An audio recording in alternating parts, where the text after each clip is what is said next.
కేసీఆర్ ఇచ్చింది 5,000 ఉద్యోగాలే, మేము వస్తే 21,000 ఉద్యోగాలు ఇస్తామని చెప్పి రేవంత్ రెడ్డి గారు స్వయంగా చెప్పారు. మరి దాన్ని దగా చేసి ఆయన ఇచ్చిన మాటను ఆయనే తుంగలో దొక్కి కేవలం మరొక 5,000 ఉద్యోగాలు తోడు చేసి దానికి మళ్ళొక్కసారి తెలంగాణ యువతకి మోసం చేసిన ప్రభుత్వం ఈ కాంగ్రెస్ ప్రభుత్వం. జాబ్ క్యాలెండర్ అన్నారు, మరి ఇంతవరకు అతి లేదు గతి లేదు, ఏ ఒక్క మాట కూడా నిలబెట్టుకోలేదు. టెట్ పరీక్షకి ఆనాడు కేసీఆర్ గారు ప్రభుత్వం ఉన్నప్పుడు 400 రూపాయలు ఫీజు పెడితే దాని మీద గొంతు చించుకున్న వాళ్ళు మేము అసలు పరీక్షల్లో ఫీజు లేకుండానే ఫ్రీగా పరీక్షలు పెడతామని చెప్పి మాట ఇచ్చిన వాళ్ళు ఇవాళ 400 రూపాయల ఫీజుని 5 రెట్లు పెంచి 2,000 రూపాయలు చేసిన ప్రభుత్వం కాంగ్రెస్ ప్రభుత్వం. దయచేసి ఈ నియోజకవర్గంలోని విద్యావంతులైన మిత్రులందరికీ నేను ఒకటే విజ్ఞప్తి చేస్తా ఉన్నా, మా పార్టీ తరఫున గత 4 పర్యాయాలు మీరు మాకు అవకాశం ఇచ్చారు. మా అభ్యర్థులు, మా గెలిచిన శాసన మండలి సభ్యులు మీ తరఫున శాసన మండలిలో ప్రభుత్వాన్ని ప్రశ్నించారు. ప్రభుత్వాన్ని మీకు రావాల్సిన ప్రభుత్వం నుంచి మీకు రావాల్సిన మరి ఉద్యోగాలు కానీ ప్రభుత్వం నుంచి మీకు రావాల్సిన వసతులు కానీ వాటి విషయంలో చాలా నిబద్ధతతో పనిచేసింది బీఆర్ఎస్ పార్టీ ఎమ్మెల్సీలు.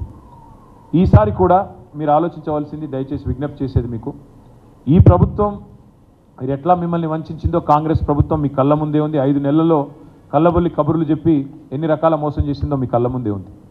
అదేవిధంగా 9.5 ఏళ్ల కేసీఆర్ గారి ప్రభుత్వంలో ఏ రకంగా విద్యావ్యాప్తికి, ఏ రకంగా మౌలిక వసతుల కల్పనకు కేసీఆర్ గారి ప్రభుత్వం పనిచేసిందో కూడా మీ కళ్ళ ముందే ఉంది. ఈ 3 జిల్లాల్లో ఉదాహరణకి నల్గొండ జిల్లాని తీసుకుంటే, నల్గొండ జిల్లాలో బీఆర్ఎస్ ప్రభుత్వం ఏర్పడక ముందు ఒక్క మెడికల్ కాలేజ్ కూడా లేదు.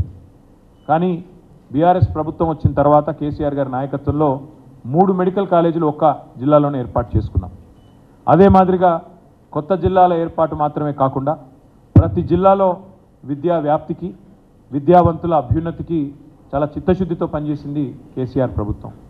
భారతదేశంలోనే అత్యధికంగా ఉద్యోగులకు, ఉపాధ్యాయులకు పే స్కేల్ ఇచ్చింది, 73% మరి ఆనాడు ఫిట్మెంట్ ఇచ్చింది బీఆర్ఎస్ ప్రభుత్వం.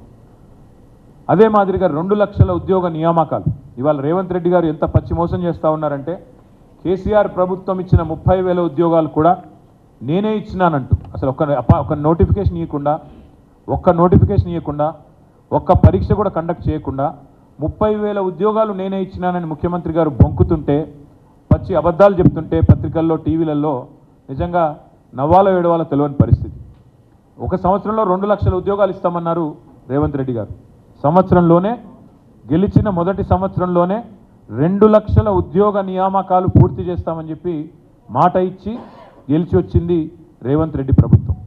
అందుకే విద్యావంతులైన మీ అందరికీ నా విజ్ఞప్తి, ఈ ప్రభుత్వానికి ఇప్పటికే 5 నెలల కాల పరిమితి ముగిసింది. ఇంకా 6 నెలల్లో 2 లక్షల ఉద్యోగాలు భర్తీ చేయాలి.